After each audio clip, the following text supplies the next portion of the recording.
Welcome back to Alchemist Online. Dear viewers, आज 9th class के कुछ बेसिक स्पीशीज़ हैं, केमिकल स्पीशीज़, उनको स्टडी करेंगे हम, जिनमें सबसे पहले आयंस है, मॉलिक्यूलर आयंस हैं, फ्री रेडिकल्स हैं। तो पहले हम अपने टॉपिक आयंस की तरफ आते हैं। आयंस दो तरह के होते हैं, पॉजिटिव आयंस जिनको हम कैटायंस बोलते हैं, इनका जो चार्ज होता है वो पॉजिटिव होता है। नेगेटिव आयंस जो होते हैं इन पर नेगेटिव चार्ज होता है और इनको एनायंस बोलते हैं। अब एटम आयंस बनते क्यों हैं? एटम का हमें पता है कि smallest particle of a matter को हम एटम बोलते हैं। एटम एक एटम आयन में तब कन्वर्ट होता है जब वो या तो किसी दूसरे एटम से इलेक्ट्रॉन लेगा या किसी दूसरे एटम को इलेक्ट्रॉन देगा। इन दोनों सूरतों में जो एटम है वो आयन में तब्दील हो जाता है। तो आयन क्या हुआ? आयन एटम या ग्रुप ऑफ एटम है जिसके ऊपर कोई ना कोई चार्ज होता है।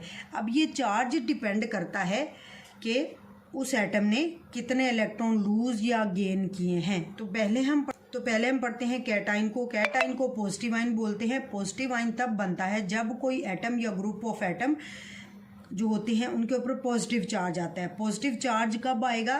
पॉजिटिव चार्ज तब आएगा जब एटम या ग्रुप ऑफ एटम कोई इलेक्ट्रॉन लूज करेंगे, किसी दूसरे एटम को इलेक्ट्रॉन दे देते हैं। एटम के अंदर होते हैं इलेक्ट्रॉन, प्रोटॉन्स एंड न्यूट्रॉन्स। तो एटम, जब कोई एटम अपना इलेक्ट्रॉन किसी दूसरे एटम को दे देता है ना, तो वो एटम तब्दील हो जाता है कैटाइन में, पॉजिटिव आयन में, उसको कैटाइन बोलते हैं। और इस तरह से एटम के ऊपर जो चार्ज आ जाता है वो पॉजिटिव होता है। फॉर एग्जाम्पल यहाँ पे देखिए हाइड्रोजन एटम है। ये सिंपल जब हमने इस तरह से लिखा होता है ये एटम होता है। अपना एक इलेक्ट्रॉन दे देगा तो हम इसको इस तरह से लिखेंगे कि इसके ऊपर प्लस चार्ज आ गया है।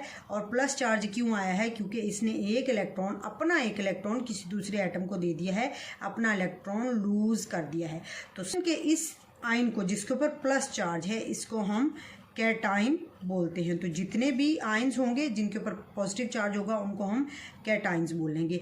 दूसरी एग्जांपल यहाँ पर है कैल्शियम की। कैल्शियम जो होता है, कैल्शियम का एक एटम हमेशा 2 इलेक्ट्रॉन्स दे सकता है, अपने 2 इलेक्ट्रॉन्स किसी दूसरे एटम को दे सकता है। तो इस तरह से कैल्शियम पर +2 चार्ज आता है। +2 चार्ज क्यों आता है? क्योंकि कैल्शियम का एक एटम 2 इलेक्ट्रॉन खारिज कर रहा है। 2 इलेक्ट्रॉन लूज करेगा तो 2+ चार्ज आएगा। ये चार्ज यहाँ से पता चलता है कि जो चार्ज होता है किसी एटम के आयन बनने पर, जो उसके ऊपर चार्ज आता है वो किस पे डिपेंड करता है? वो डिपेंड करता है कि उस एटम ने कितने इलेक्ट्रॉन लूज या गेन किया है। चूँकि हम यहाँ पे कैटाइन की बात करें तो हम सिर्फ कहेंगे कि एटम लूज कर रहा है। तो अगर एटम 1 इलेक्ट्रॉन लूज करेगा उसके ऊपर +1 चार्ज आएगा। अगर एटम 2 इलेक्ट्रॉन लूज करेगा उसके ऊपर +2 चार्ज आएगा। एल्यूमिनियम की है। एल्यूमिनियम 3 इलेक्ट्रॉन लूज करता है, इसलिए इसके ऊपर +3 चार्ज आएगा। तो अब दूसरा जो हमारा आयन है, दूसरी किस्म है आयन की, वो पढ़ते हैं कि जब कोई एटम किसी दूसरे एटम से इलेक्ट्रॉन गेन करता है उसके ऊपर नेगेटिव चार्ज आ जाता है। और इस तरह के नेगेटिव चार्ज आने से एटम तब्दील हो जाता है एनायंस में। एनायंस एक्चुअल में क्या होते हैं? Negatively charged ions. एटम के पास अपने इलेक्ट्रॉन्स, प्रोटॉन, न्यूट्रॉन्स होते हैं। तो जब वो किसी दूसरे एटम से इलेक्ट्रॉन लेगा तो इलेक्ट्रॉन अपने साथ नेगेटिव चार्ज भी लाएगा, क्योंकि इलेक्ट्रॉन जो होता है ये बजाते खुद नेगेटिवली चार्ज पार्टिकल है। तो जब कोई एटम इलेक्ट्रॉन हासिल करता है, गेन करता है, तो उससे उस पर नेगेटिव चार्ज आ जाता है। और इस नेगेटिव चार्ज आने की वजह से एटम कन्वर्ट हो जाता है एनाइन में, नेगेटिव आयन में, जिसको नाम दिया जाता है एनाइन का। फॉर एग्जांपल फ्लोरीन है। फ्लोरीन एटम जो होता है ये इलेक्ट्रॉन को लेने की, एक्सेप्ट करने की इसमें कैपेबिलिटी होती है। तो फ्लोरीन जब भी इलेक्ट्रॉन लेगा उसके ऊपर नेगेटिव चार्ज आ जाएगा और ये कन्वर्ट हो जाएगा एटम से फ्लोराइड आयन में। इसी तरह ऑक्सीजन का 2 इलेक्ट्रॉन किसी दूसरे एटम से ले सकता है, तो इसलिए ऑक्सीजन के ऊपर नेगेटिव चार्ज आ जाएगा 2-। जिस तरह पॉजिटिव आयन के केस में कैटाइन की फॉर्मेशन में था कि आयन के ऊपर वही चार्ज आता है जितने इलेक्ट्रॉन वो लूज़ करता है, इसी तरह से एनाइन के ऊपर जो चार्ज होगा ये वही होगा, उसी की वैल्यू इक्वल होगी जितने इलेक्ट्रॉन एक एटम गेन करके एनाइन में तब्दील होता है। तो इलेक्ट्रॉन की जो तादाद होगी वो एनाइन के ऊपर चार्ज की सूरत में वाज़िया होती है, और नेगेटिव चार्ज लगाते हैं क्योंकि ये एनाइन है जो इलेक्ट्रॉन को गेन करने से बनता है। व्यूअर्स, अब हम कुछ डिफरेंसेस देखते हैं एटम्स और आइंस में। एटम्स क्या होते हैं और आइंस क्या होते हैं। एटम्स जो है smallest particle of an element, किसी एलिमेंट का स्मॉलेस्ट पार्टिकल जो होता है उसको हम उसका एटम बोलते हैं। और आइन क्या है, आइंस होते हैं आयनिक कंपाउंड में, और ये क्या है, smallest unit of an ionic compound. Ionic compound का जो छोटा यूनिट होता है उसको हम उसका आइन बोलते हैं। ये पहला फ़र्क है एटम और आइन के दरमियान। मसलन ये देखें कि आपके साथ ये H2 ये एक हाइड्रोजन एलिमेंट है। इस एलिमेंट के अंदर हाइड्रोजन के कितने एटम्स होते हैं, 2 एटम्स। तो स्मॉलेस्ट पार्टिकल जो होता है किसी एलिमेंट का वो एटम है, तो इस एलिमेंट के अंदर जो स्मॉलेस्ट पार्टिकल है वो कौन सा है, हाइड्रोजन एटम है, और उनकी वैल्यू 2 है। अब आइंस की बात, सोडियम क्लोराइड जो होता है ना, ये 2 आइन से मिलकर बनता है, sodium ions and chloride ions. इन दोनों के मिलने से बनता है सोडियम क्लोराइड। अब सोडियम क्लोराइड के अंदर सोडियम आइंस भी होंगे और क्लोराइड आइंस भी होंगे। तो इस तरह से ये साबित हो गया कि एक आयनिक कंपाउंड के अंदर जो स्मॉलेस्ट यूनिट होता है जिससे कंपाउंड बनता है उसको हम उसका आइन बोलते हैं।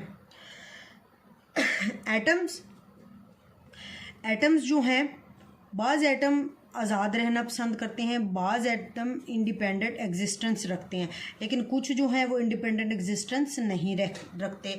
जैसा कि हाइड्रोजन एटम है, ये आपको कभी भी इंडिपेंडेंट नहीं मिलेगा, ये हमेशा H2 मॉलिक्यूल की फॉर्म में ही मिलेगा, एलिमेंट की फॉर्म में मिलेगा। लेकिन जैसे नोबल गैसेज है हमारी, जिनमें हीलियम, नियॉन, आर्गन वगैरह हैं, नोबल गैसेज जो हैं इनमें यहाँ पर मैंने लिखी है He, हीलियम। हीलियम गैस जो है ये बहुत कम रिएक्शन देती है, ना होने के बराबर रिएक्शन देती है, तो ये अलग भी रह सकती है और कंपाउंड फॉर्म में भी रह सकती है। तो एटम साबित हुआ कि एटम जो है वो अलग भी रह सकते हैं या किसी दूसरे एटम के साथ बॉन्ड बनाकर भी रह सकते हैं।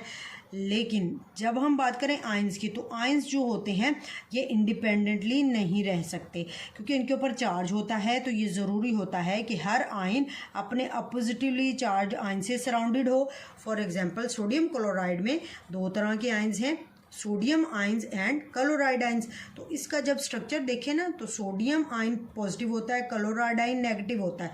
और वो किस तरह से अरेंज होते हैं कि सोडियम के गिर्द जो हैं इस तरह से क्लोराइड आइंस ने सोडियम आइन को घेरा होता है। तो आइन कभी भी अकेला नहीं रहेगा, हमेशा उसके गिर्द अपोजिट चार्ज पर मुश्तमिल जो आइंस होंगे उन्होंने उस आइन को घेरा होगा। तो यहाँ से साबित हो गया कि जो आइन है ये इंडिपेंडेंट एग्जिस्टेंस नहीं रखते बल्कि अपने साथ मुखालिफ आइंस का घेराव रखते हैं। एटम के अंदर इलेक्ट्रॉन्स नेगेटिव होते हैं, प्रोटॉन्स पॉजिटिव होते हैं। जितने प्रोटॉन होते हैं एटम के अंदर उतने ही इलेक्ट्रॉन होते हैं। इसीलिए एटम जो है ये इलेक्ट्रिकली न्यूट्रल होता है, इस पर कोई चार्ज नहीं होता।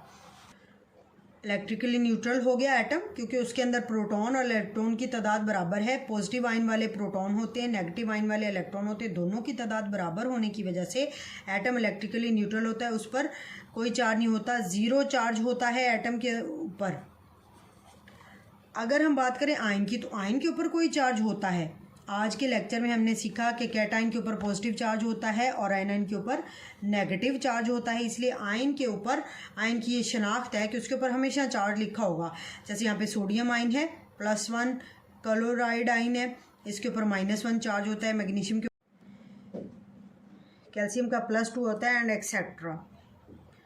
कंपैरिजन हमारा यहाँ पे मुकम्मल हो गया है और टॉपिक भी मुकम्मल हो गया है। अपना ख्याल रखें।